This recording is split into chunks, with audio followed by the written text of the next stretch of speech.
you ever feel like you're stuck in a loop?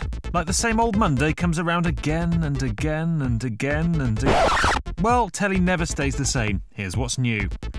First up, could Tommy Jones and Jessie J be silenced? There's unconfirmed reports the pair have parted ways with The Voice after audiences stopped singing the praises of the last series and ratings tumbled. Jessie J came under fire on the show for her diva-esque behaviour, whilst Tom Jones was lampooned for name-dropping Elvis. It's not that simple, though. Conflicting reports say Tom has signed up for another series. Oh my Delilah. We'll just have to wait and see. Either way, it's thought the next version of the show will be a bit more X Factor-esque. Next up, the EastEnders cast are polishing up their sovereign rings and stocking up on jellied eels in preparation for the show's live Olympic special. Billy Mitchell's set to carry the torch on Monday night in an 8-minute live segment in which the flame will tour the sights of Walford.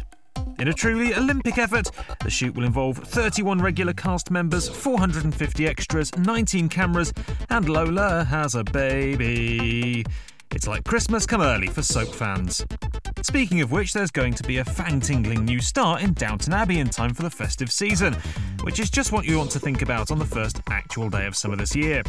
Any teenager will tell you vampires can live for ages, right, because they're all undead and stuff, and if you knew anything, you'd know that.